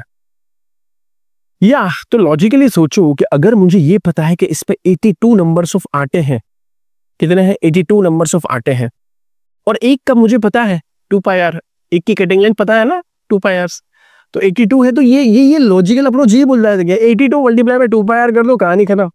नंबर ऑफ स्पाइरल कितने, 82, और एक स्पाइरल की कटिंग लेंथ, एक आटे की, एक टर्न्स की कटिंग लेंथ, तो 82 मल्टीप्लाई बाय 2.015, 165.23 मीटर। ये पूरी कॉलम में लगने वाले स्पाइरल की कटिंग लेंथ, पूरी कॉलम में लगने वाले स्पाइरल की कटिंग लेंथ है। समझ में आया मेरे प्यारे दोस्तों? पूरी कॉलम में लगने वाले स्पाइरल की कटिंग लेंथ, ये हुई लॉजिकल मेथड, मेथड नंबर 1। बहुत सिंपल लॉजिक है, 82 टर्न्स है, 82, एक टर्न्स का पता है कितनी कटिंग लेंथ है, तो 82 मल्टीप्लाई बाई जो एक का आंसर है दैट इज 2.015, उससे मल्टीप्लाई कर दिया तो इसने बोल दिया कि ये पूरे माया जाल में 165.23 मीटर रेनफोर्समेंट लंबाई का लोहा लगेगा, 8 मिलीमीटर का, 8 मिलीमीटर का रेनफोर्समेंट लगेगा। हाँ, जैसे ही मिलीमीटर चेंज होगा तो आर चेंज होगा, आर चेंज होगा तो ये भी चेंज होगा, इसलिए ये जो आंसर है ये 8 मिलीमीटर का है, 12 मीटर की लंबाई है कॉलम की, इन सारे पैरामीटर्स हमने पहले डिसाइड करी है। फिर इसको कर देंगे। ये तो हुई दोस्तों लॉजिकल मेथड, बहुत सिंपल था। दूसरी मेथड से जिसको मैं बोलूंगा the methods of fundamental mathematics. Spiral दोस्तों, स्पाइरल सिर्फ यहाँ कंस्ट्रक्शन में नहीं, स्पाइरल का गणित के साथ, मैथमेटिक्स के साथ भी बहुत पुराना रिश्ता है। और क्योंकि मैं एडवांस मैथमेटिक्स और ये सारी चीजें भी पढ़ाता हूँ बहुत ज्यादा, ठीक है, मैं मैथमेटिक्स के अंदर भी बहुत ज्यादा और तभी मैं इतना रिसर्च आपके लिए कर पा रहा हूँ, है ना, तभी मैं दोस्तों इतना रिसर्च आपके लिए कर पा रहा हूँ। बाकी कोई आम बंदा जो है वो इतना नहीं कर पाता, क्योंकि इसके लिए मैथमेटिक्स से समझ होनी जरूरी है। तो ये वाली जो मेथड है ये प्योर मैथमेटिक्स है, प्योर मैथमेटिक्स। हेलिकल किसी भी चीज होती है उसके अंदर आपको पेरीमीटर निकालने का जो मैथमेटिक्स का फॉर्मूला है वही फॉर्मूला यहाँ पर भी। देखो 75 mm का कवर है, 800 mm का साइज है, 12 मीटर की लंबाई है, पिच 150 है, सब कुछ सेम रहने वाला है ना, सब कुछ सेम रहने वाला है। लेकिन ये चीज जो है n multiply by under root of c square plus p square, this is a pure mathematics formula. इसका मैं डेरिवेशन करता अगर तुम मेरे से एडवांस मैथमेटिक्स पढ़ने आते तो, ठीक है। इसको मैं यहां पर लिखूंगा प्योर मैथमेटिक्स। और जो लॉजिकल मेथड है, जो आईएस कोड है, वो सब कुछ एक साथ एक्चुअली कनेक्टेड है, तभी तो सही तरीके से आंसर आ रहा है। लेकिन आईएस कोड देखो, अगर ये फॉर्मूला देता ना, आईएस कोड ने ये फॉर्मूला दिया ही नहीं, आईएस कोड ने दूसरा फॉर्मूला दिया, आंसर भले ही से, लेकिन ये प्योर मैथमेटिक्स का फॉर्मूला, इसमें कंफ्यूज हो जाता, इसमें लोग कंफ्यूज हो जाते कि भाई ये एन क्या है, मतलब फिर अंडर रूट भी कर। आईएस कोड को पता है कि भाई यहाँ पर अंडर रूट वाली जनता नहीं है, इसको सिंप्लीफाइड फॉर्मेट में देना पड़ेगा। इससे आईएस कोड के ज्यादातर फॉर्मूला में मल्टीप्लिकेशन और एडिशन देखने को मिलेगा, मल्टीप्लिकेशन और एडिशन, और कहीं डिडक्शन भी होगा तो माइनस देखने को मिलेगा, डिवीजन भी कहीं देखने को मिलेगा, जैसा फैक्टर ऑफ सेफ्टी वगैरह के अंदर बहुत सारे इंटीग्रेशंस आपको आईएस कोड में देखने को, डिफरेंशिएशन, मैट्रिसेस देखने को नहीं मिलेगी, जो कि प्योर मैथमेटिक्स से, डीप मैथमेटिक्स है। ऐसा नहीं है कि उसकी रिक्वायरमेंट नहीं है, उसकी रिक्वायरमेंट है, तो आईएस कोड ने मैथमेटिशियन को लगाकर उसके सिंप्लीफाइड वर्जन को आईएस कोड में रखा है। आईएस कोड को पता है कि भाई ये प्रैक्टिकल वे में बना है, पढ़ाई के लिए कोड नहीं बना है, ये कोड जो है पढ़ाई के लिए नहीं बना है, आईएस कोड जो है वो पढ़ाई के लिए नहीं बना है, आईएस कोड अप्लाई के लिए बनाया गया है। ये बात को समझो, आईएस कोड को कोई एग्जाम नहीं लेनी है तो चल भाई तूने आईएस कोड बना, ये क्लोज बना और समझा और सुना, आपको उनका ना ओरल वाइवा लेना है ना उनको रिटन एग्जाम लेना है। आईएस कोड ने कोड इसलिए बनाया है ताकि आप आसान भाषा में कोड को समझो और कोड को अपने कंस्ट्रक्शन में अप्लाई करो।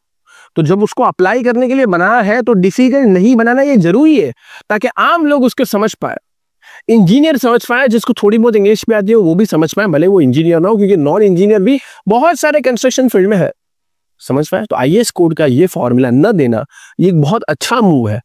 आईएस कोड ने ये फॉर्मूला नहीं दिया, लेकिन क्योंकि मैं तो आपको यहाँ पर सिखाना आया हूं, एबिलिटी ट्रांसफर करना आया हूं, तो क्योंकि मैं एबिलिटी ट्रांसफर करना आया हूं तो चलो फिर एबिलिटी ट्रांसफर करते हैं।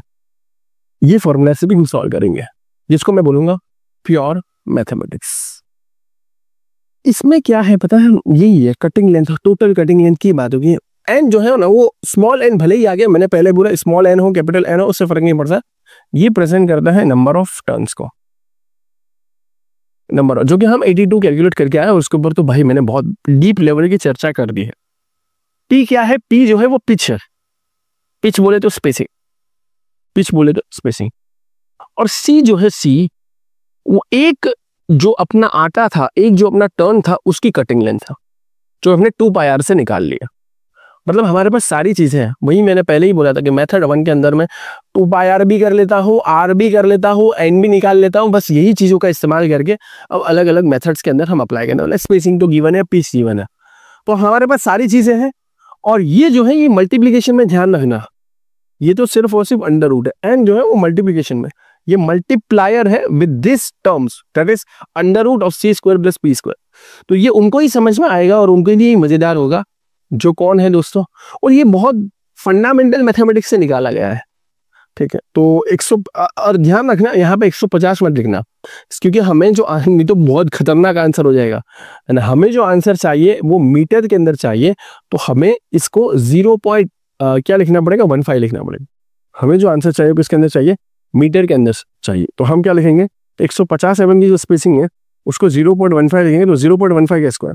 सी क्या है हमारा, cutting length 2πr, that is 2.014, सो 2.015 इसका स्क्वायर कर लेते हैं, 2.015 इसका स्क्वायर कर लेंगे, ठीक है।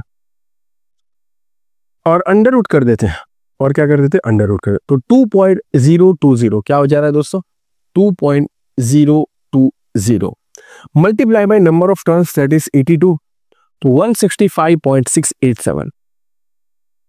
और इससे पहले क्या आंसर आया, 165 पॉइंट समथिंग आ रहा था। ये फायदा होता है दोस्तों अलग अलग हर चीज, ये प्योर मैथमेटिक्स वो है, लेकिन फिर भी आंसर सही नहीं आया, क्योंकि भाई कुछ अलग थोड़ी है, बात तो वही है।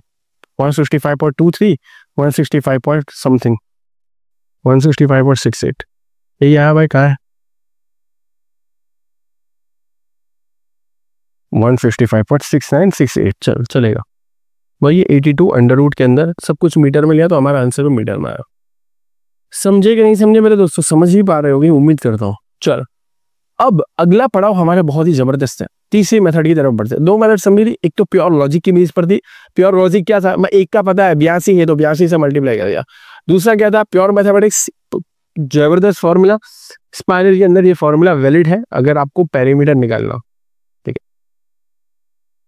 तीसरा जिसको हम बोलेंगे, क्योंकि ये फॉर्मूला आईएएस को नहीं दे सकता, उसको मैंने पहले ही बता दिया रीजन कि आम जनता को, नॉर्मल लोगों को भी प्रॉपर तरीके से पढ़ाई के लिए नहीं, पढ़ाई के लिए होता तो देता, लेकिन ये क्या है, अप्लाई करने के लिए, ठीक है। आसान नासा में समझिएगा तो अप्लाई करेंगे ना, समझेंगे नहीं और डिफिकल्ट चीज आईएएस कोड डाल देगा तो अप्लाई कोई नहीं करेगा, ठीक है। तो आईएएस कोड ने क्या बोला कि भाई तुम क्या करो, तुमको अगर काम है ना कटिंग लेंथ वटिंग लेंथ का काम है, तो आ जाओ तुम आईएएस 2502 2502। और इंटरव्यू में मैं जेन्युइनली बोल रहा हूँ, मैंने बहुत सारे इंटरव्यूज भी लिए हैं, बहुत सारे गाइडेंस सेशन भी करता हूँ। जब भी बीबीएस की बात आती है ना, मैं खाली एक छोटा क्वेश्चन पूछ लेता हूँ, भाई बीबीएस का काम करना है, कौन सा आईएएस कोड इस्तेमाल करोगे, नहीं पता, बस 4566 पता है सबको, कुछ लोग 800 भी बोल देते स्टील का सोच के, भाई आईएएस 2502 मैं डाल दूंगा, नीचे डाल दूंगा, डाउनलोड कर लेना।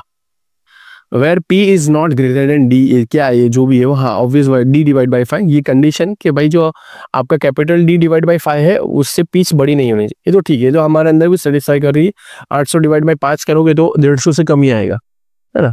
800 डिवाइड बाई 5 करेंगे तो 160 आ रहा है, ठीक है। तो 150 नॉट ग्रेटर देन, इससे बड़ी नहीं होनी चाहिए, ये हमारा 160 है और ये 150 है, तो बराबर है। हमारा D डिवाइड बाई 5 जो है उससे बड़ा नहीं है P, which is very good, हमारी यहाँ पर ये कंडीशन। तो आप इसको इस्तेमाल करो, आईएएस कोड ने क्या बोला है, यही चीज है। अब देख पा रहे हो हेलिकल में आईएएस कोड ने बोला कि तुमको अगर हेलिकल रिंग का निकालना है तो मैं हूं ना भाई तुम्हारे साथ, तुम क्यों इतना टेंशन ले रहे हो। तुमको एक मैं सिंपल फॉर्मूला देता हूँ, इसको अप्लाई कर दो। आईएएस कोड ने क्या बोला, और आईएएस कोड ने सारी रिसर्च कर ली है और आईएएस कोड ने अपना सिंप्लीफाइड वर्जन दिया for this helical ring. IAS code ने अपना सिंप्लीफाइड वर्जन दिया for this helical ring. Simplified version क्या है, n पाई, किसी को सही तरीके से नहीं दिख रहा हो इसलिए, capital D plus small d plus 8 times of d। देखो आपको n तो पता है नंबर ऑफ टर्न्स, इसके ऊपर हम काफी अच्छी चर्चा कर चुके, जो कि हमारा 82 है। पाई कांस्टेंट है, स्मॉल d डायमीटर ऑफ बार है, ये भी पता है। लेकिन यहाँ पर ध्यान रखना, ये जो चीज है ना, ये आईएएस कोड ने कॉलम का डायमीटर नहीं लिया, लेकिन किसका डायमीटर लिया पता है, ध्यान से देखना, internal dia, internal dia. This is the most important thing, IAS code ने लिया internal dia, most most most most important नहीं। आईएस कोड ने क्या लिया? Internal dia. आईएस कोड ने सेंटर वाला भी नहीं बोला, आईएस कोड ने बोला इंटरनल डाया, बोले तो इंटरनल डाया। और आईएस कोड ने समझा भी दिया, देखो इंटरनल डाया का मतलब क्या है। थोड़ा सा मैं यहां पर आ जाऊं, यहां पर भी दिख रहा होगा इंटरनल डाया। आईएस कोड ने बोला इंटरनल डाया, बोले तो इंटरनल डाया, सेंटर लाइन के अलोंग आपको इसका आंसर मिलेगा, ऊपर भी लिखा है। लेकिन यहां पर आईएस कोड ने सब कुछ बोला, ऐसा रखो बस यहां पर जो डायमीटर, ये कॉलम का डायमीटर नहीं है, ये स्टीयर्स का इंटरनल डाया लेना है। जबरदस्त, ठीक है। तो अब स्टीयर्स का इंटरनल डाया हमें कैलकुलेट करना पड़ेगा। ये हमने नहीं किया ना, आई थिंक अभी तक हमने नहीं किया है। तो मैं इसको क्या करता हूँ, यहाँ पे लेकर आता हूँ, मैं इसको यहाँ पे लेकर आता हूँ, ठीक है। मैं इसको यहाँ पर लेकर आता हूँ, ये है पूरी कॉलम और ये है स्टील।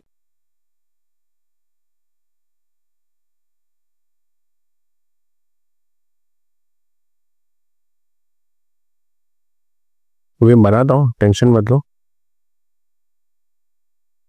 हाँ, मोस्ट इंपॉर्टेंट है। आईएस कोड ने किसको बोला इंटरनल डाया? ध्यान से देखना वाले दोस्तों, आईएस कोड ने बोला इंटरनल डाया का मतलब तुमको समझाता हूं मैं। आईएस कोड ने बोला कि ये है बेटा इंटरनल डाया।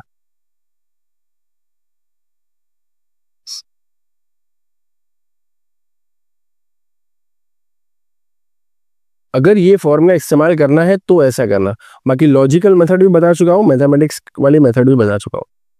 अगर ये फॉर्मूला इस्तेमाल करना है जो आईएस कोड ने बोला, तो आईएस कोड ने बोला कि स्पेसिंग आपको वैसे ही मिलेगी, लेकिन आपको डी जो इसमें इस्तेमाल करना है वो ये वाला इस्तेमाल करना है। आपको जो डी इस्तेमाल करना है वो ये वाला, दिस इज डी, इंटरनल आया। बहुत अच्छे से मैंने दर्शाने की कोशिश की है। और ये मैं नहीं बोल रहा हूँ, कौन बोल रहा है भाई? कौन बोल रहा है? आईएस कोड बोल रहा है। ये कौन बोल रहा है? आईएस कोड बोल रहा है। देख पा रहे हो, यही चीज मैंने यहां पर भी दर्शाई है, यही चीज मैंने यहां पर भी दर्शाई, इंटरनल डाया, यही चीज मैंने यहां पर भी दर्शाई। अब मेरे प्यारे दोस्तों शांति से देखना, ध्यान से देखना। Now the formula is n pi d plus small d plus 8 times of d, यही फॉर्मूला है। और सब कुछ हम निकाल कर आए। कहाँ जाना है भाई? यहां पर जाना है। हाँ, सब कुछ हम निकाल कर आए। हमारे पास n भी है, हमारे पास पाई भी है, हमारे पास d भी है। स्पेसिफिकली यहाँ पर d के ऊपर थोड़ी सी चर्चा करेंगे। डी कैसे निकला का बहुत आसान है, कोई भी रॉकेट साइंस है नहीं भाई। अभी तक जितना हम काम कर चुके हैं उसके कंपेयर में कोई भी रॉकेट साइंस है नहीं। टोटल 800 मिलीमीटर है, ठीक है। टोटल कितना है? ये वाला जो पूरा कॉलम का डायमीटर 800 है। 800 में से दोनों तरफ से क्या माइनस करेंगे? कवर को माइनस करेंगे। पहले तो दोनों तरफ से कवर को माइनस करेंगे तो कितना बचेगा? कितना बचे? 75 और 75। फिर दोनों तरफ से, अब this is the important learning यार, this is most important learning. अभी तक हम क्या करते आ रहे हैं? सेंटर लाइन के अलोंग करते आ रहे हैं ना सारी चीजें। लेकिन आईएस कोड ने क्या बोला कि भाई मैं जो डायरेक्ट फॉर्मूला दे रहा हूं आपको, इसमें सब कुछ अकाउंटेड है। आपको अब सेंटर लाइन के अलोंग नहीं, बल्कि अब आपको इंटरनल डाया चाहिए अगर ये फॉर्मूला में अप्लाई कर रहा है। तो कहने का मतलब ये है कि यहाँ पर for this purpose only, and आपको जो मिलेगी वैल्यू वो सही ही मिलेगी, क्योंकि अभी हम 2 बार कैलकुलेट करके आ चुके हैं। तो आईएस कोड ने मेरे प्यारे दोस्तों क्या बोला कि अब आपको आधे आधे नहीं बल्कि पूरे पूरे डायमीटर माइनस करने पड़ेंगे स्टीरप्स के, तब जाके इंटरनल डाया मिलेगा। तो स्टीरप्स के 2 बार पूरे पूरे डायमीटर माइनस कर डालते, तब जाके क्या मिलेगा? इंटरनल डाया आईएस कोड के हिसाब से ऐसे मिलेगा।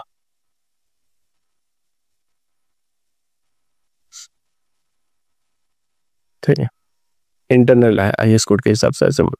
चलो फिर करते हैं। 800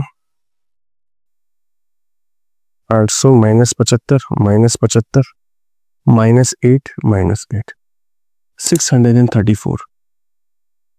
internal dia 634 minute. IS code के हिसाब से 634। इंटरनल डाया की बात हो रही है। किसकी बात हो रही है दोस्तों? इंटरनल डाया की बात। अब यह फॉर्मूला हमारे पास है, ये है कैपिटल डी की वैल्यू, सब कुछ तो हमारे पास है, बस इसमें रखो और CL आपको मिल जाएगा। सो 82 multiply by 3.14 multiply by 634 plus या नहीं 634 मत रखना भाई, हाँ मीटर में रखना है, 0.634 रखना, क्योंकि मीटर में चाहिए ना अपने को। 0.364 प्लस 8 मिलीमीटर का ही डायमीटर है तो 8 डिवाइड बाई 1000 लिखता हूँ, ताकि ये लोग कंफ्यूज होते हैं। 0.08 लिख देंगे, नहीं 8 डिवाइड बाई 1000, 8 मिलीमीटर में, मीटर में कन्वर्ट करना है तो 8 डिवाइड बाई 1000 यानी 0.008 होगा। अब वो 0 एक भूल जाते पूरा गलत हो जाएगा। 0.08 ये बहुत ज़्यादा होता है कंपेयर टू 0.008 के, इसलिए मैं इस बहुत ध्यान रखता हूँ 8 डिवाइड बाई 1000 लिखना प्लस 8 भाई ऐसे ही मेरा गेट पे रैंक 500 के अंदर थोड़ी आया, एक्यूरेसी चाहिए होती है 500 के अंदर रैंक लाने के लिए, ये सब कुछ ऑलरेडी मैं कर चुका हूँ, ठीक है। एक्यूरेसी चाहिए होती है, बहुत एक्यूरेसी के साथ हम लोग कोशिश कर रहे हैं आपसे, फिर भी हो सकता है कोई ह्यूमन मिस्टेक हो जाए, लेकिन कोशिश करता हूँ कि मैं मोस्ट एक्यूरेटली आपके साथ काम करूँ। 82 multiply by 3.14 multiply by 0.634 plus 8 divide by 1000, 8 multiply by 8 divide by 1000, 165.366 metre के अंदर। क्या ये मैजिक नहीं है तो और क्या है यार? क्या ये आर्ट नहीं है तो और क्या है? क्यों ऐसे ही मैंने नाम रखा इसका, the art of BBS cutting length workshop series. समझ में आया? तुम मुझे बताओ, मैं 3 मेथड से सॉल्व कर रहा हूँ, एक में मैंने ये वाली चीज लगाई, हाँ, और एक में मैंने ये वाली चीज लगाई √C² + P², और एक में मैंने ये हमारा दूसरा फॉर्मूला हो गया जिसको मैं मैथमेटिक्स बोलूंगा प्योर, और एक पहला जो हमारा था वो था N × CL, एक की cutting length. This is first method, this is second method and this is third method. सब में अप्रोक्सीमेटली 165 पॉइंट समथिंग के आसपास आ रहा, सब में अप्रोक्सीमेटली आंसर जो आ रहा है 165.366 के आसपास आ रहा है। क्या अब ये आर्ट नहीं लग रहा तुमको तो क्या लग रहा है? क्या ये आर्टिस्टिक वे नहीं है, रिसर्च वाला वे नहीं है? और इतना डीप मैकेनिकल रेनफोर्समेंट को आपने जिंदगी में कभी नहीं समझा होगा, और समझ लिया अभी तो सिर्फ और सिर्फ समझा ही नहीं बल्कि एबिलिटी आपके अंदर ट्रांसफर हुई होगी, जो कि मेरा अल्टीमेट पर्पस है। तो उम्मीद करता हूं समझ में आ गया होगा, लेकिन दोस्तों पिक्चर अभी बाकी है मेरे दोस्त। पिक्चर क्या है दोस्तों? अभी बाकी है। क्या है पिक्चर? हो तो गया सर, ये पूरे जितने भी आर्ट है सबकी तो मिल गई 165.36। एक बात आपने नोटिस की, देखो मैं पहले तो तीनों का आंसर लिख लेता हूं, जो भी अप्रोक्सीमेटली पॉइंट में थोड़ा बहुत चेंज होगा, क्योंकि पाई के अंदर 3.14 लो, 22 डिवाइड बाई 7 लो, पाई पूरा का पूरा कैलकुलेटर से डाल दो तो 3.144 ज्यादा भी कैलकुलेट, तो अप्रोक्सीमेटली 165 166 होगा, चलो इसको मानता हूं मैं। तो ये सबके तीनों का आंसर अप्रोक्सीमेटली 165 के आसपास आ रहा है। अब एक और इंपॉर्टेंट बात बोलो, और इंटरनल डाया वाला कॉन्सेप्ट समझना लोग नहीं समझ पाते हैं। इंटरनल डाया वाला जो कॉन्सेप्ट है वो समझना लोग नहीं समझ पाते। अगर ये फॉर्मूला इस्तेमाल करना है तो यहाँ पर इंटरनल डाया होना जरूरी है। फिर इसी तरीके से टर्म्स में भी मैंने बहुत सारी चीजें बताई, fractional terms, complete terms and so all. लेकिन दोस्तों पिक्चर अभी बाकी है। सो क्या बोलना चाह रहे हो यार? पिक्चर बाकी है, पिक्चर बाकी है, मुद्दे की बात करो भाई, क्या पिक्चर बाकी? पिक्चर में से दोस्तों ये है कि जरा आपने ध्यान से सोचा, 165.36 165.7 जो भी आ रहा था, 165.5 भी अलग अलग से मेथड से 165 पॉइंट के अराउंड आंसर आ रहा। 165 मैं क्या समझाने की कोशिश कर रहा हूँ, बार बार बोल रहे हो 165 यार बहुत ज्यादा है मीटर्स के अंदर। हमारे रेनफोर्समेंट कितनी मीटर के होते हैं, लंबे से लंबे? This is the most important thing. हमारे रेनफोर्समेंट लंबे से लंबे कितने मीटर्स के होते हैं? 12 मीटर के। सब लोग एग्री करते हो इस बात से? और ये है 165.36। चलो इसी को ही मैं कंसिडर करता हूं। तो भाई मेरा पॉइंट समझे कि नहीं समझे? मेरा पॉइंट ये दोस्तों कि हमारे रेनफोर्समेंट तो 12 मीटर तक के होते हैं, अप टू 12 मीटर। हमारे रेनफोर्समेंट अप टू 12 मीटर्स तक के होते हैं और ये तो है 165.36। कैसे होगा, कैसे पॉसिबल होगा? तो ज्यादा रेनफोर्समेंट चाहिए होगे कि नहीं चाहिए होगे? सो मोर रेनफोर्समेंट रिक्वायर्ड। कितने रेनफोर्समेंट रिक्वायर्ड होगे इसको कंप्लीट करने में? तो कुछ नहीं करना भाई, एक रेनफोर्समेंट की लंबाई 12 मीटर है और हमें यहां तक पहुंचना है, तो कितने रेनफोर्समेंट चाहिए होगे? 165.366 डिवाइड बाई 12 कर देते हैं। कितने रेनफोर्समेंट चाहिए होगे अप्रोक्सीमेटली? हम करते हैं 165.366 डिवाइड बाई 12, 13 पॉइंट समथिंग आ रहा है। और आधा रेनफोर्समेंट तो कोई देगा नहीं आपको, हाँ, तो पूरा ही रेनफोर्समेंट देना पड़ेगा अप्रोक्सीमेटली। यानी नंबर ऑफ रेनफोर्समेंट तो हमेशा इंटीजर वैल्यू में होंगे, तो आपको 14 रेनफोर्समेंट मंगाने पड़ेंगे 8 मिलीमीटर वाले, तब जाके आप इस नीड को सेटिस्फाई कर पाओगे। अगेन कहानी यहाँ पर खत्म नहीं हुई है, अभी और कहानी। यानी कहने का मतलब मैंने समझा था, यही चीज मैं बोल रहा था कि भाई लास्ट में समझाऊंगा, ये अलग पॉइंट ऑफ व्यू है, अभी तक नहीं सोचोगे। भाई 165 हो गया, हम जा रहे हैं, हम भी जा रहे हैं, बुक बंद कर दिया, आप भी सो जाओ, हम भी सो जाते हैं, फिर कल देखेंगे क्या करना है। भाई ऐसा नहीं है। 165.36 बहुत ज्यादा है। 1 मीटर 12 मीटर का ही एक रेनफोर्समेंट होता है जनरली, ठीक है। तो भाई ऐसे तो हमें 14 रेनफोर्समेंट चाहिए अप्रोक्सीमेटली। इसको खाली ये रेट को से ऐसे बहुत सारी पाइल होगी। एक और चीज यहाँ पर कि भाई ये 14 रेनफोर्समेंट में चाहिए, लेकिन सारे रेनफोर्समेंट जब हम रेनफोर्समेंट एड ऑन करते हैं ना, तो पॉइंट टू पॉइंट थोड़ी कर देते हैं। जैसे for example point two point हम नहीं करते। यानी यहाँ पर अगला एक कॉन्सेप्ट समझने की रिक्वायरमेंट है आपको। पॉइंट टू पॉइंट हम एड ऑन इसलिए नहीं करते कि ये जो है, मान लेते कि अभी हमें और जाना है, नया रेनफोर्समेंट मंगाना है, तो नया रेनफोर्समेंट जो है वो यहां से थोड़ी चालू हो गया। आप सोचो, नया रेनफोर्समेंट यहां से थोड़ी चालू होगा। समझ पा रहे हो मैं क्या बोलने की कोशिश कर रहा हूँ? नीचे भी रेनफोर्समेंट लगाना है तो नया रेनफोर्समेंट यहां से थोड़ी चालू होगा। भाई नया रेनफोर्समेंट जो होगा उसमें क्या कॉन्सेप्ट होता है दोस्तों?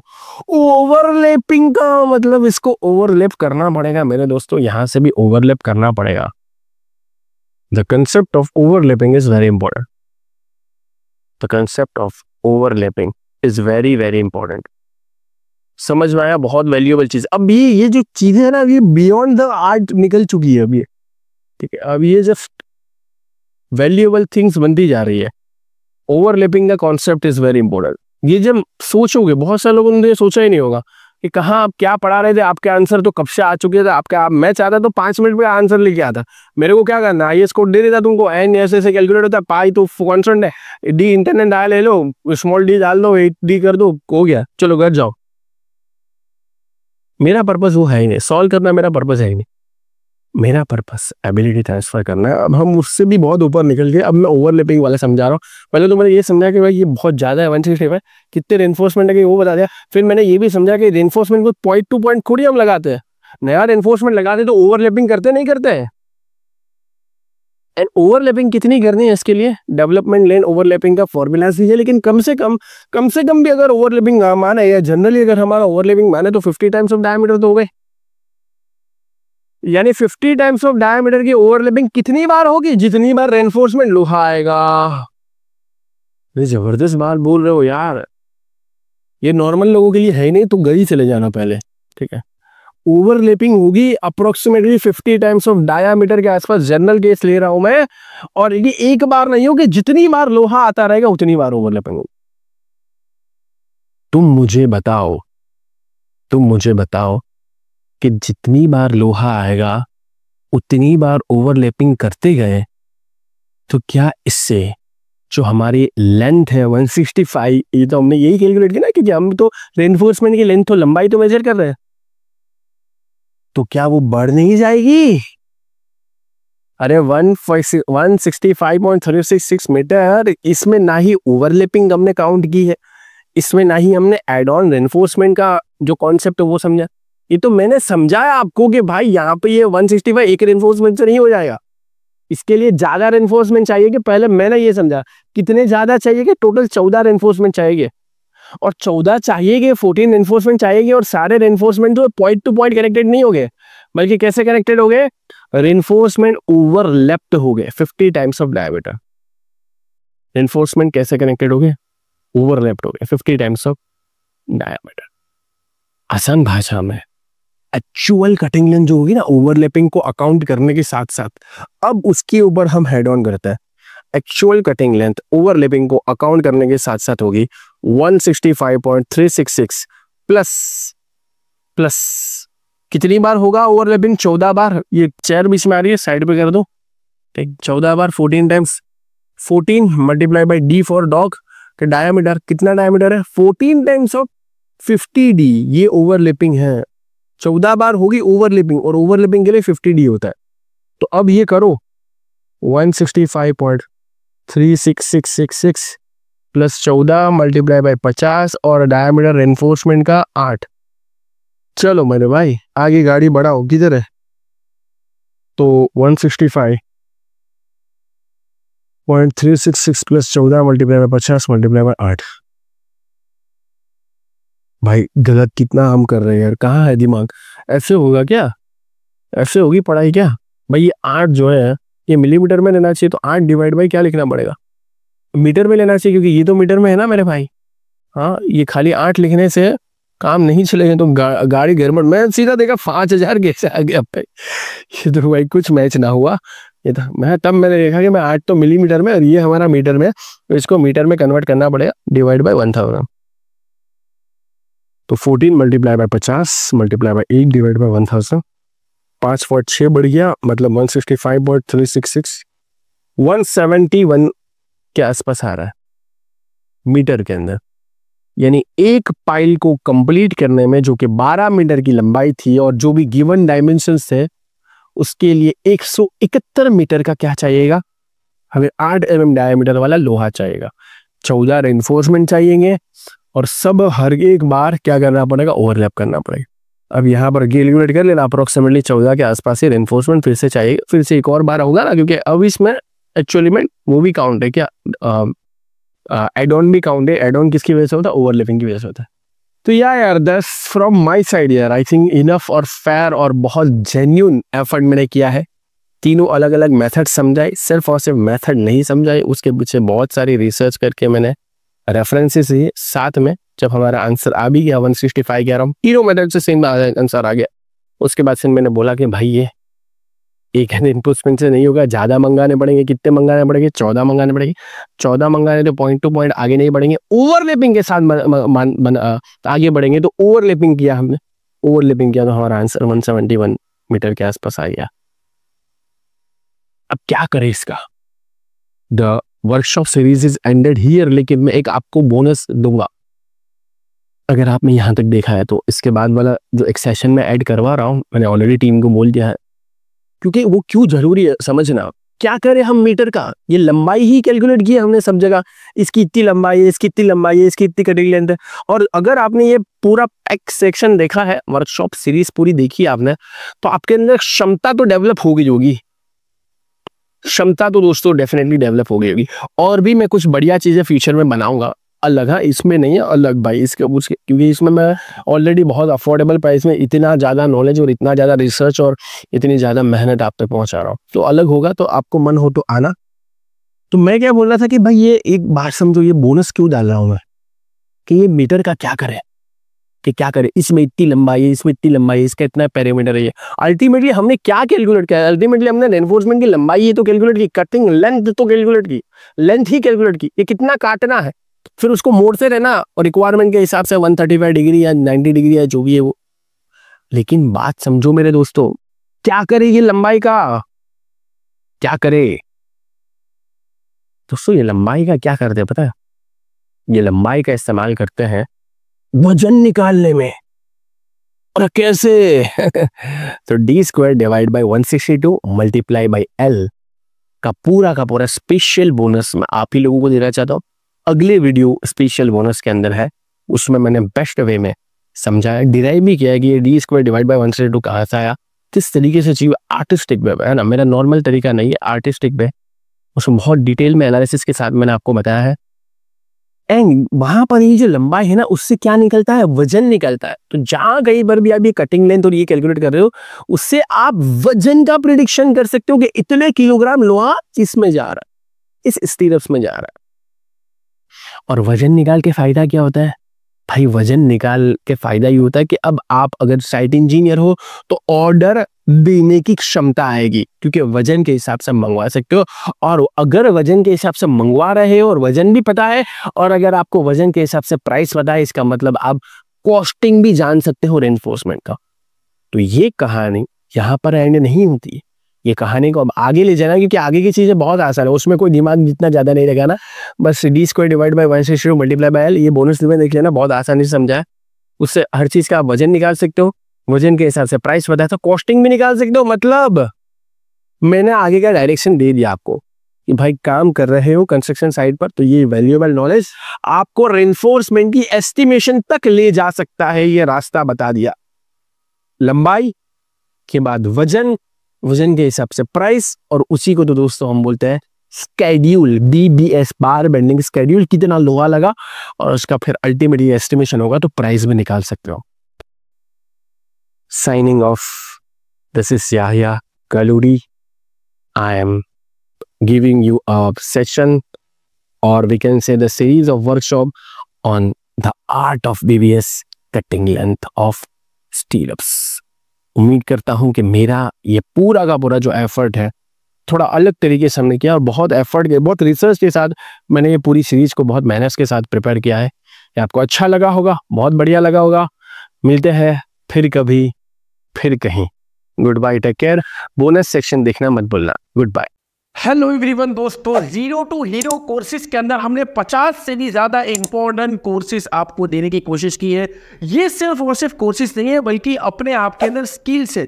ये स्किल्स आपको स्ट्रक्चरल डिजाइनिंग के अंदर भी हेल्पफुल हो सकती है, इंटीरियर डिजाइनिंग के अंदर भी बहुत सारे सॉफ्टवेयर यूजफुल हो सकते हैं, आर्किटेक्चरल डिजाइनिंग के अंदर भी बहुत सारे सॉफ्टवेयर डिजाइनिंग के एस्पेक्ट, ई बुक, सारी चीज़ें हमने सभी चीज़ों को ध्यान में रखते हुए प्रोवाइड कर दिया है। अब एक इंपॉर्टेंट बात यहाँ पर मैं बताना चाहता हूँ कि यहाँ पर कंटेंट बहुत ज़्यादा है। आप अपने वर्किंग एनवायरनमेंट को कंसिडर करने के बाद भी जब भी आपको समय मिले, आप सेल्फ पेस यानी अपने हिसाब से भी वीडियोस के माध्यम से सीख सकते हो। इंपॉर्टेंट बात यह है कि अगर आपने हमारा एप्लीकेशन डाउनलोड किया है तो इसमें आपको लाइव सेशंस का भी नोटिफिकेशन आएगा।